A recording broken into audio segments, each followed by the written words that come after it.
We'll try it. An idea so crazy it just might work. Let's go with that. I've been thinking about it for, well, maybe all of 30 seconds, but I think there's a chance. I switch on the internal communicator. Weapon system to security. Get your Marines to the boarding pod. Stat. What? There's no time to explain. Send every me who can hold a rifle now. Roger that. I hear the cadets relay the order and watch on my console as the boarding pods start coming online and filling up. Weapon systems to navigation. Plot a course that will allow the direct firing of the pods at the enemy flagship. Why are you doing that? They are not the target. I know, do as you're told. We are not trying to capture their ship. I know, do as you're told. Yeah, take charge, baby. Let's get good. I am the gamer under development, and this is Love Thyself, a Horatio story. This is episode 2. Sorry guys, it's been a while since we got back to this. I just figured I would replace our regular Endless Space 2 episode with this today, just so we could get it back on the channel, because I do want to see the rest of this. The Horatio are very intriguing as a culture. I've never before seen anyone be so begrudging in saying thank you. But then again, I've not seen many people. You have seen the one that matters, Horatio. Take it easy, friend. I shuffle along and look at the contents of my bowl. It's slop. Definitely slop. I don't know what it's made of or what animal it came out of. Oh well, at least it seems hot. I grab some water and a piece of bread. No dessert options. Princely. I look around for a place to sit next to someone, hoping for a bit of, well, any kind of interaction. I sit down next to a bored-looking classmate, but after a few overtures and encouraging smiles, I give up. Every me, that's funny. Every me is a bit on edge, and at other tables it looks like people are focusing on the contents of their tray. The slop proves to taste just as awful as it looks. Once I'm done pushing about the last bits of food left, I stand up and go put my tray back where I've seen others do so. A fair bunch of people have left already, and looking at their trays, it seems like I'm not the only one for whom enjoyment of our dinner was minimal. Off to the side, there's a guard ticking people off a long list and sending them down a hallway. It's that Master Sergeant dude again, I think. Some of us, it seems, have different face markings and uniforms, although I'm not sure what their meanings are. We lock eyes and he barks up. What's your name, first level initiate? I enunciate clearly. I am good, F21. First level initiate. Megrez, good F21. He searches for a few moments, then finds it. Yes, good F21. Your living quarters are in Sector B8, Level 9, Hallway 47, Door 32. It's down this way, just follow the signs, you can't miss it. And if you do, you'll figure it out eventually. They're so, like... The Horatio, to me, are, like, the most interesting faction in a way, because they're so stuck on this idea of perfection when all of them are so very clearly imperfect. I like the way he's pointing at a nondescript hallway off to the side leading away from the concourse. Or I look the way he's pointing. Sorry, not like. I look back at the guard, but he's turned his attention to someone else. Hesitantly, I set out to find door 32. Oh boy, that's a very descript hallway. My footsteps echo softly down long, empty hallways. It takes me some time to realize I don't see anyone else, although I sometimes hear voices echoing from afar. I eventually find my way to Level 9, Hallway 47. It's an even quieter area of the station, which is saying something. There are small doors there, tiny affairs compared to the ones on the main concourse. Even the ceiling is much lower, about 2 meters high. The lighting is a mix of neon glare and the ever-oppressive flicker of a tube that just refuses to give up the ghost. Why is there a flickering tube in the perfect empire of Horatio? This is unacceptable! Sorry. I look around me to get my bearings. It seems I'm nearly at the end of the hallway. There is a bent... where a bend leads to some sort of control system for life support. I guess I'm getting the finest air in the area then. With one last look towards the map, I start down the hall. Door 1, 2. Oh my god, did he count all the doors? 31, 32. This should be it. Why does he have to count? Why is there no, like, numbers on the doors? Come on, Horatio, you are perfect. Come on. I look around. Might be the finest air in the area, but boy oh boy, this is the end of the hallway. Looks like it hasn't been seen a mop in weeks. How is Horatio's perfect station dirty? I will not accept this. There are strange sounds coming from the next door over, which must be the life support control room. Ominous. Is this the right place? Section B8, Level 9, Hallway 47, Door 32. Yep, no doubt, this is me. I pull the heavy metallic door open with a groan and step inside. From my vantage point, I survey my new kingdom. From left to right, there's a tiny sink for my ablutions, a mirror that doubles as a hollow screen, a toilet with no lid, a closet, a narrow bunk with a blanket and a pillow, some almost empty shelves, and we are back to the door. And we're back to the door. No, so I gotta say, the idea that the mirror doubles as a hollow screen is such a cool concept, though. And like, realistically, if you're thinking about like a narcissistic utilitarian society like the Horatio here, this room makes perfect sense, right? It's the minimum. It's exactly what you need to be a functioning member of society, and that's all Horatio's about. I love how they wrote this and the atmosphere and environment that they kind of built here, and all of these little like indicators we get of how perfect Horatio really is, or rather that perfection is a delusion. It's so cool. I'm very much loving this. Thank you again to Frog Squadron and everybody else at AMP that helped with this project, because it's so fun. Okay. All in a cylinder about 2 by 4 meters. Cozy. Cozy, indeed. Well, this may not be the warm embrace of a cloning birth, but it will do. At least I have the place to myself. I pull the door closed behind me. There's a distracting buzzing coming from an overhead fan. The finest air, huh? I sit down on the bed and look about. It's a bit too hot in here now that the door is closed. There are actual physical controls in a panel by the entrance, so I turn the temperature down a notch. The buzzing increases to a screech. Is something scraping on metal? There is no way I can sleep with this thing on. I turn the knob back up to its original level and the metal screech subsides. Ugh, screw it. That'll do it for tonight. I plop myself down on the bed, turn off the light, and pull the blanket over my head. There's a sinister rumble in my belly. Hold up. Hold up. One does not simply pull a blanket over the head of a Horatio. Like, that is a task, bro. You actually have to, like, place it first to get good position and then give it that extra oof to get over the big top of the head, you know? I mean, don't make it sound so simple. That doesn't bode well. Oh, he's hungry, too. I'm sorry your food sucks, bro. I wake up with a start. I had a strange sensation. A dream. A dream in which everyone was wearing the same face and smiled and snarled at one another in the same breath. That is not a dream, my friend. That is the glorious Horatio Empire. They were all playing a part in some big play, and I seemed to be the only one not to know my lines. If my mask fell off, I died. That is very frightening. I sigh heavily and push myself off the mattress. I stagger off the bed and put my hands on each side of the sink. I look into the mirror holoscreen. The dream was real. I feel a strong urge to puke. I clench my hands on the sink until my knuckles are as white as the faux porcelain and breathe as deeply as I can. The feeling passes. I open my eyes again. I notice there's a blinking icon flashing on the holoscreen. It expands when I press it until it covers half the screen. Breakfast, mess hall. Classes, Academy Auditorium 3. Lunch, mess hall. Extracurriculars, specific. Dinner, mess hall. Advanced classes, specific. Breakfast is grayed out and classes is bolded. Looks like I'm late on my first day of class. I bolt out the door and run like my life depends on it. It does. This is incredibly interesting. Like, you gotta wonder... well, I guess we'll find out. Sorry, I'm late. Grand Headmaster, Mr. Eternal. Sir, Grand Headmaster. You are late indeed, First Level Initiate. It seems that the redesign of this station altered it enough that fresh initiates do not find corresponding plans in their memories. Still, the last of your classmates arrived 10 minutes ago. Have a seat. In the future, make sure you arrive on time, Initiate Good F21. I scurry to my seat in the back. God, I thought they were actually going to kill us. Against my better judgment, my ears and cheeks have turned a very nice shade of pink. I can hear my classmates snicker. I sink into the deep comfort of the chair and try to ignore the burning sensation. My empty stomach adds its groan to the chorus. This is just great. Eternus gestures to the holoscreen behind me. Moving on. Over the next 3 weeks, you will undergo an accelerated program. You would better not miss a class. Subjects covered will be, among others... He starts listing off subjects in a rapid-fire monotone that is hard to follow. I make out a few words. History of Horatio in the last 100 years, astrocartography, egotation, etiquette, startup imperialism, dance, valeting, personal grooming, speechcraft, xenobiology, dealing with lessers, Horatiology, cooking, reception protocol, fencing, Horatio resources, perfumes, genomic inference, hand-to-hand combat, social hygiene, sublight navigation, logistics, lorinomics, cloning 101, personal disruption, surveillance, xenopolitics, imperial maintenance, fleet maneuvers, spacecraft care 101, aerobatics, and guns. For a start. Wow. I frown. I would frown too.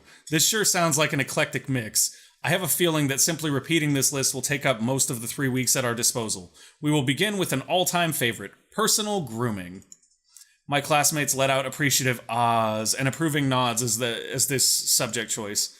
Next up is a very detailed anatomical representation of Horatio. A Turnus begins. Oh lord. Melodious chimes sound off in the distance. Heads perk up and look around. Ah, time flies when we are having fun. I did not have fun. I had fun, but he didn't. I did not have fun. I did my best to pay attention. I loved it. I loved it. Let's be enthusiastic. Truly, there would be so much more to say. There is a lot more course material. We will get to some of it later, but for now, it's time for you to get lunch. This afternoon, you will be assigned your first extracurricular activities. They will be assigned to you based on personal affinities. I will see you all, he pauses for dramatic effect, tomorrow. Same place, same time. Do not be late. A passing glance in my direction is all the confirmation I need. I look away with a detached air and avoid making eye contact. We are back in the mess hall, and it seems slop is back as well. I sigh. I can't tell I've had better because obviously, but I'm pretty sure these aren't fine foods that we're supposed to be enjoying. The faces around me are a mix of resignation and grumpiness, confirming my hunch. Ain't no one liking the grub here. I like that he uses, Anyway. Ain't as a word from a Horatio. That is not perfect language, sir. I shuffle along the line with my tray. The same Horatio I saw yesterday hands me a bowl of the same slop. I sigh again. The Horatio lunch person hears it and his expression changes. Hey, you think this is enjoyable for me? It isn't. I look at him. You wouldn't happen to have something to make this taste a little better, anything? He considers this for a moment, then snatches a little spice shaker from the counter and hands it to me. You can always sprinkle this on top. I pour a little of what turns out to be a pungent red powder on my food. I stop, look at my bowl, then add a little bit more, and a little more still. Soon my bowl is covered in a thin layer of red. The lunch person looks bemused. That should be enough, buddy. Okay, thanks. I hand back the spice shaker and go find a seat. I sit on my own. I sit with other people. Okay, so realistically here, the smart thing to do is to sit with other people because we need to observe them and learn how we're supposed to behave. So that's what I'm going to do. Encouraged by what could very possibly be my first conversation, I look to find a seat with other people. I find a table with an empty spot. When I put my tray down, the conversations go quiet and faces turn towards me. One of them pipes up. Well, if this isn't the late good F21, I realize my mistake, pick up my tray, and go sit on my own. I will find no camaraderie from my classmates now that I have been made the class dunce. I dip my spork in the bowl and give the new improved formula a taste. It's actually pretty good. There's a rich taste of, well, something or other. It just unexpectedly warms up and explodes with flavor. I look up from my bowl full of gratitude for the Horatio lunch person. I smile at him and give him a thumbs up. He nods at me and cocks an eyebrow. I shovel big spoonfuls of the delicious slop into my face, barely chewing on it, and then the spice hits me. My tongue suddenly becomes very, very hot. It takes me a moment to realize what's happening. By the time I do, my mouth is fully engulfed in what feels like fire. Oh, okay, so he's had my fiance's cooking. It's like that, guys. It's super tasty, and then 5 seconds later, I'm like, dear God, fire extinguisher, please. I'm doing my best to choke on my food quietly, fighting back tears. The Horatio behind the counter is laughing heartily. He did it on purpose. I give him a mean look. I ignore him. I'm just gonna ignore him, because honestly, that was pretty funny. I try to do my best to ignore him. It's not too difficult as my eyes are blurry with tears. I put my tray in the return area and leave the mess hall with all the dignity I can muster. I wander back to my room. I can feel a trail of fire down my throat and into my stomach. I wash my face at the sink and slowly regain some composure. The schedule on my holopad switches from lunch to extracurriculars. A little pop-up menu indicates that I'm having imperial maintenance in the kitchen. I'm not sure what this is about, but I know I don't want to be late to it or to anything ever again. I trot out of my room. I get to the mess hall minutes later. Running was not a good idea. My stomach is vehemently protesting as I look around for, well, I'm guessing the rest of the class, the other students assigned here. I'm not sure how things work. The place is now entirely deserted, which feels strange. Nobody but me. I'm about to walk out and look for a holopad to check my schedule when I hear a call. Ha! They assigned you? What a coincidence. I turn around, it's the lunch person who tricked me. You're a jerk, buddy. Also funny. He's waving me over from behind the counter. Come over here. Imperial maintenance, huh? You must have imperially pissed someone off. I get around the counter and into the kitchen. The place is a mess. I stand in front of him, my face a carefully composed mask. The fact that my food is still churning in my stomach doesn't help me. I feel queasy. Oh, come on, don't be like that. It was just a harmless prank. I couldn't know you were already on someone's shit list. I look at him frowning. Something's not right in my belly. It feels like it's trying to crawl back up. Oh, you probably didn't know. Well, Imperial Maintenance is basically the janitorial duties are all yours. Nobody wants to push a mop for a living, so it's dished out as a punishment. Looks like you and me are on cleaning duty today. I'm about to speak up when a sudden urge to retch overpowers me. I vomit on the floor. And this is where you'll start. I hate the feeling, but I have to say I'm immediately relieved. Red fire gas or grass will do that to you when you put too much. I did kind of set you up for it. Sorry? He hands me a dishcloth, which I wipe my mouth with. I'm Darien F-19, by the way. Second level initiate Megres Darien F-19. Good. First level initiate Megres Good F-21. His hand is still open, extended towards me. He is looking intently at me. I shake his hand. I put the dirty dishcloth back in it. I'm going to shake his hand. I place my hand in his and squeeze, feeling like it's the appropriate thing to do after introductions. He looks taken aback. His hand is warm and limp in my clammy fingers. The experience is deeply uncomfortable. Oh, okay? Yeah, I'm not sure what I was trying to do here. We let go. I grab a mop and a bucket and set about cleaning my mess. Darien F-19 surreptitiously snatches the dishcloth from the countertop I've left it on. He does his best to look like he's cleaning, but after a couple of glances at him, it's clear that he's just puttering about. From time to time, he looks back at how I'm getting on. Once I'm more or less done, he turns to me. Yup, I think we're pretty much done here. What do you think? What do you mean? Well, I don't know about you, but I've got places to be. Better things to do than pushing a mop around. We could just call this a day and go about our lives. How does that sound? Won't we get caught? I'm not exactly popular right now. He laughs. Having had his laugh directed at me just minutes ago, I'm not sure how to take it. Right, you're on the shit list. Let me show you how things work around here. He walks up to a wall-mounted holopad and starts typing around, flicking windows open until he finds what he's looking for. Ah, there, see? Imperial Maintenance Kitchen, our names, that's basically the low-level schedule. Well, if you put your hand on the biometric scanner here and then click on edit, you can, you can just remove us from this. Extracurricular, my smooth ass. I have to admit that I'm impressed. Oh my god, we found the guy. We found the guy that knows how to do all the slacking correctly and not get in trouble for it. This is the guy. Okay, and that really works? I gotta tell you something you may not have realized yet. The security features are here to protect the Empire from its indesirables. They are not exactly geared to protect it from insiders who might have different inclinations. He turns to me. So what do you say, are we done here? I consider my options. Yes, we're done here, it's way too risky, I need to prove I can do this right. Whatever, we're done here. You know what? I'm not sure what's supposed to be learning here, but you said it. I'm not going to stay here and push a mop around. Right on. He presses a few buttons on the holopad and a moment later turns back to me. Our work here is done. Let's go. He moves to leave and I follow. I notice he's still carrying the dishcloth with him, which I do find pretty gross. This should buy us a couple of hours. Nobody will check in on us because, he leans in conspiratorially, they all think they've got better things to do too. We exit the same way we came in, through the mess hall. Darien F-19 is walking a couple of steps ahead of me, and seeing as I personally don't have any destination in mind, I'm tagging along. He notices, stops, and turns around. Listen, friend, I've got places to go. People to be. Let's keep this casual, shall we? Oh. By the time I've processed that I was being dismissed, he has rounded the corner of the hallway and disappeared. I try to follow, I go explore on my own. Nah, this guy knows stuff. I'm gonna follow him. He did just call me friend, however, so I'm pretty sure I should at least tentatively try and see where he hangs out. I dash down the hallway in the direction he went. When I get there, however, he is nowhere to be seen. The hallway is straight as a laser shot and well lit. I look around and the only place he could have gone is what? Through the air vent?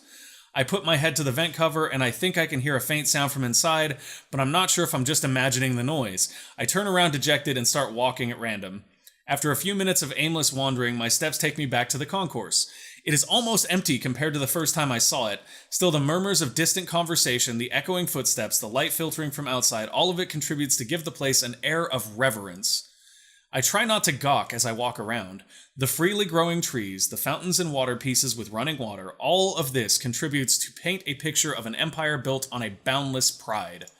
We are, I'm pretty sure, of one small mistake away from a tragic accident here. If the glass ceiling were to shatter, boundless arrogance or endless optimism, perhaps, or probably a little bit of both. I kept wanting to read that as perhaps a bit too much of both. I hear footsteps rapidly approaching and startle as if I was caught doing something illegal. Thought crimes. Thankfully, nobody can hear what's going on in my head. Can they? I look discreetly over my shoulder and recognize Extras B12, the Master Sergeant guy. He is in an agitated conversation with, I think it was Turgis F07, the lab tech. I hear some of their exchange as they get closer. What do you mean you don't know where he is? I am his instructor, same as you. I am not here to track bothers at your convenience. If you, of all his siblings, hadn't kept on piling sanctions on him to build character, he might have been more assiduous in his attendance. Extras B12 comes to an abrupt stop a couple of meters away from me and turns to face Turgis F07, practically shouting in his face. This is important! Well, I'm sorry, I can't help you. Not only is this not my expertise, but I've got prior engagements. I don't get it. It's blowing ships up and showing Aeternus PO2 your worth. He was lucky to be selected for fleet maneuvers in the first place. Who wouldn't jump at the chance? Looks like he wouldn't. He got told. Extras B12 stomps off down the hallway. Turgis F07 turns around and in a dignified, rigid posture, he mutters in the general direction of the Master Sergeant, I'm almost late for my picnic now. Now where is the greenhouse? Ah, this way. He walks away at a leisurely pace. Fleet maneuvers, that sounds like an advanced class. It could be a way to blow things up, take the pressure off, or a way to try and fit in, show what I'm worth. On the other hand, a picnic. What do I want to do? Oh, this isn't even a question. Let's blow things up and have some fun. I need to show what I'm made of. Fleet maneuvers it is. Greenhouse, I gotta see that. A picnic sounds fun. Let's blow things up and have some fun. I can't possibly miss an opportunity like that. I take off in the direction the Master Sergeant went. I catch up with him. Hey, Master Sergeant Extras, sir. I couldn't help but overhear that you're short on personnel. I want in. Good F21, right? It's true that we are a me short. One of the cadets scheduled to take part in the advanced class has missed the last exercise and is nowhere to be found. If you want to replace him, simply do as you are told in all circumstances. How familiar are you with MK-43 armament systems and their controls? Not at all. Just a little.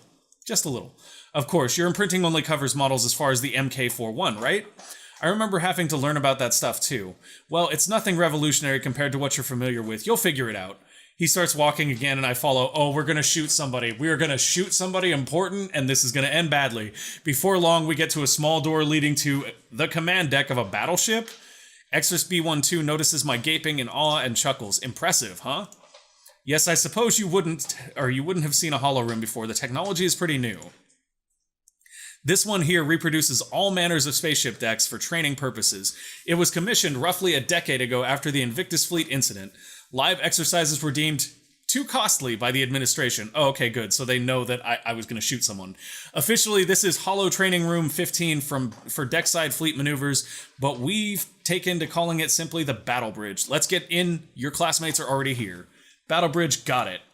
He steps inside, ducking a little to get through the door, a regular-sized frame with a couple of crisscrossing hollow lines tracing the shape of a hatch.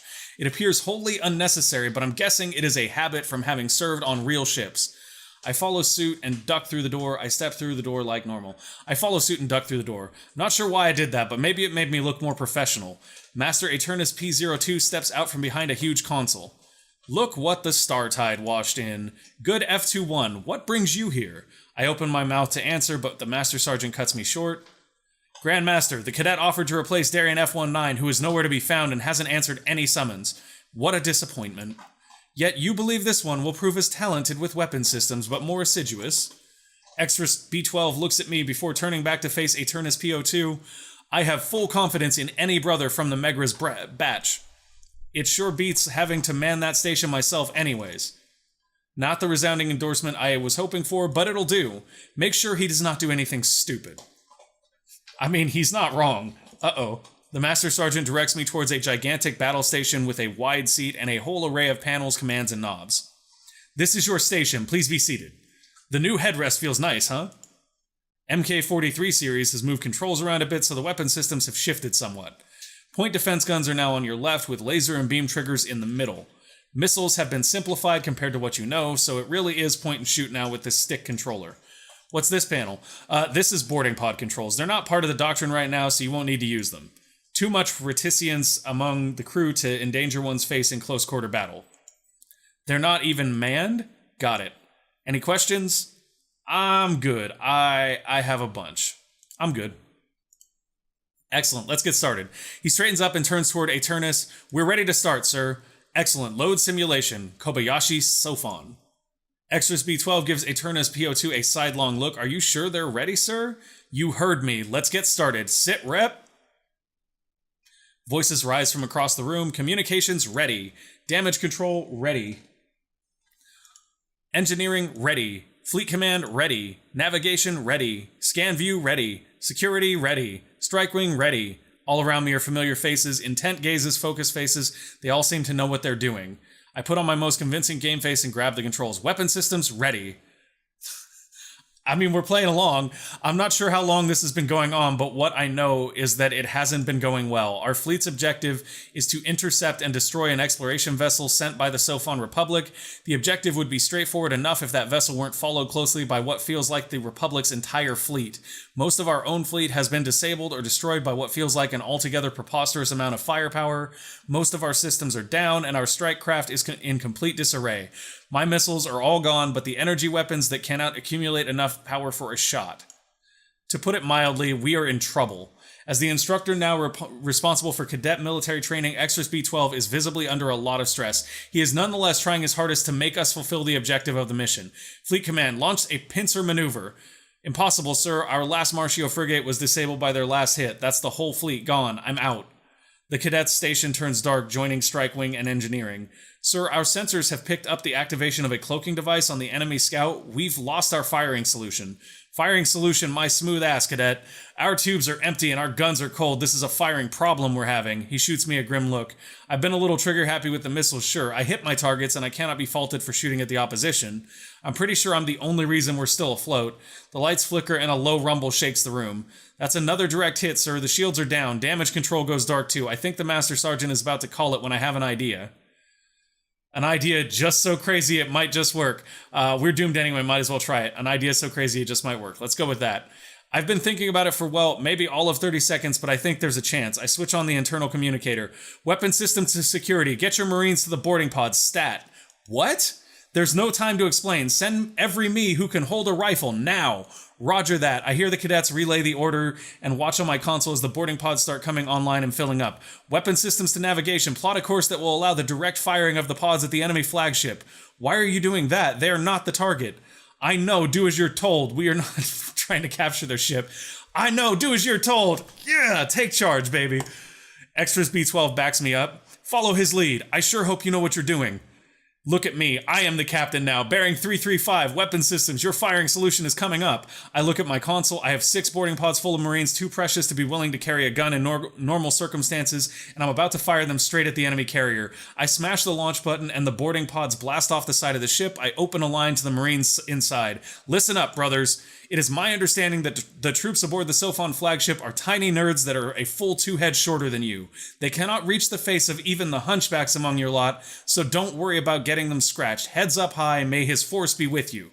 I watch anxiously as the pods reach the point defense line of the enemy carrier. A pod explodes in a shower of sparks, then another, but 4 of them get through and smash into the hull. I hear combat chatter on the comms. Marines, head to the bridge. There is no time for caution. Give it all you've got. Go! I listen anxiously for sounds of progression. The cries of dying Marines and wounded Zenuglies subside. Weapon systems, this is Marine Leader. We have seized the bridge of the enemy flagship and have disabled the doors. We have control of the ship, for now. Get a hold of their sensors. Can you locate the cloak scout on it? It should be clear as day to their own fleet. Aye, yes, we have it on our starboard. It is attempting to escape. Get a lock on it and activate all of the weapon systems you can find. We are not trained to use Sophon ships, sir. Then figure it out. I cut the line and watch the screen above my head with mounting anxiety. After a moment, a single missile leaves the Sophon torpedo bay and cruises toward empty space. An intense explosion follows. We did it, sir! The lights have turned back on and all the stations are lit up again. Extra Speed 12 has a confused smile on his face. We did it? We did it! It takes me a few seconds to remember where I am. This was just an exercise. I'm drenched in sweat nonetheless. Extra Speed 12 comes up to my station beaming. Congratulations, good F-21. You've beat the Kobayashi Sophon. He leans forward and adds more quietly. In all my years, I have never seen a cadet crew able to defeat it. It was conceived as a no-win scenario to test our brother's mettle in the faces of certain death, or worse, possible disfigurement. He straightens up and concludes, I am very impressed. Aternus PO2 appears seemingly out of thin air. Yes, this was unorthodox, but efficient. Good work. We might make a cadet out of you yet. Hey, we did it. That was sweet. Okay, so yeah, just showing how it's done. Anything to serve his empire, sir. Anything to serve his empire, sir. That's a good option. I am smiling from ear to ear, flushed with pride. As I get up from my station, pretend shrugging the compliments away, I notice that my comrades in arms aren't sharing the ambient glee. I'm guessing that single-handedly pulling off victory from the jaws of defeat doesn't look too good in a dog-eat-dog world. We filter out of the battle bridge and I saunter back home exhausted, but all in, pretty happy with my day. Hey, we got an achievement, Kobayashi Sophon. I have never been happier to see my bed. I dive face first into it and instantly fall asleep. Dude, did you set an alarm? Over the next few days, I settle into a routine marked by classes, mundane and strange alike. As much as possible, I try to fit in with the other cadets. I do my own thing. Hey, I mean, it worked for us right there, right? Like, we did our own thing, we stood out, and we were awesome. That's how you get to be prime, baby. I do my own thing. I do attend the classes and the extracurricular activities up to a point. I try to keep a low profile and make sure no one notices me. For that, I use the trick Darien F19 showed me with the holoscreen. It works, I think. Nonetheless, it's an uncomfortable life. It is deeply stressful. It's an uncomfortable life. All things considered, while I am far from being a master of my fate, I have found a relatively easy-to-live routine. Master Sergeant Extra Speed 12 and the instructor clone I've learned was called Third Rate Chamberlain Megres Turgis F07 join Master Aternus to lead specific classes. From our accelerated program, our primary purpose becomes increasingly clear. We need to pass the inspection ceremony from Horatio Prime with flying colors, and at any cost. Learning how to actually perform at this Issander's Academy, well, maybe later. We learn that a big rehearsal is planned for the end of the week. My classmates seem excited. Personally, I am thrilled. Nothing scares me more than this. I don't care either way. Yeah, this is kind of terrifying. One more mistake and it's off to the recycling chute with me. I'm sure of it. I dread this inevitability.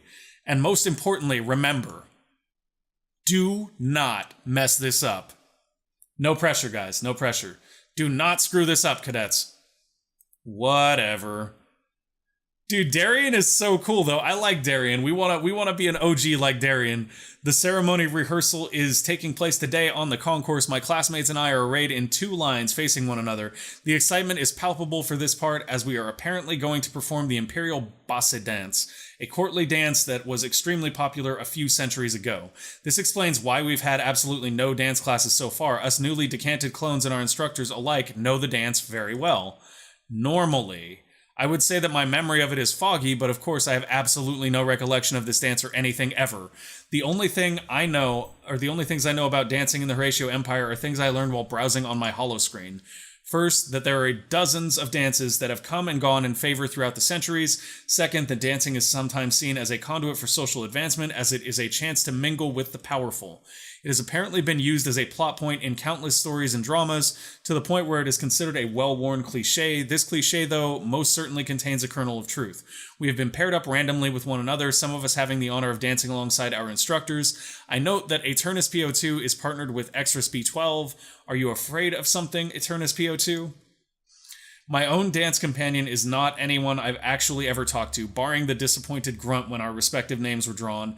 I've already forgotten his. Attention, cadets. Every me on your marks. He presses a couple of keys on his holopad, and music. This dance is not the worst they could have picked. In Bossa Dance, the leading couple performs the moves first, and the other couples replicate. This leaves me a couple of beats to try to process what I'm seeing and mirror their movements. I'm gonna need all the help I can get. They start a step forward and a deep bow with an arm extension. I can do that. I nod towards my partner. He begrudgingly nods back. Don't be like that, buddy. We are in this together. I step a step forward and a deep bow and a step forward. Oops. Put my right foot in front of me, put my weight on it, and bend at the waist while looking at my partner's feet. So far, so good. Aternus PO2 and Extras B12 has straightened back up and are now taking a side step to the left and back without moving the right foot. Left and back without moving the right foot. Left and back without moving the right foot. Then they step back with their left foot and come back still without moving the right foot. Okay, no moving the right foot. Step to my left, come back, and a step back and back to square one. A step to their left, come back, and a step back and back to square one. Why you do this to me, game? This is not... Oh, okay, I'm going to do that one. I slide my foot to my left in a posture that is reminiscent of what I like to call the Extras B12 power stance and back. Then I step backwards, shift my weight equally among both feet, and come back. I am slightly off tempo, but I don't think anyone has noticed. The leading couple start a series of small steps towards one another around that. After 5, they stop, then sidestep toward the right, come back, then step backwards, come back again, and take a deep bow with another arm flourish. What? Okay, so good news, guys. We have just run out of time, though, for this episode. I hope you guys enjoyed it as much as I did. This is actually freaking great. Like, I normally don't play these types of games at all, but I love this. This is great. So if you enjoyed the episode, go ahead and click that like button. If you want to see more of our awesome content on the channel, ranging everywhere from 4X to Fire Pro Wrestling to text-based dating sims now, go ahead and click that subscribe button and make sure to ding that bell notification, because every time you ding that bell notification, a Horatio Marine gets gutsy enough to fight a little Sophon nerd that's 2 heads shorter than him. Thank you guys for watching, and I will see you next time. Bye!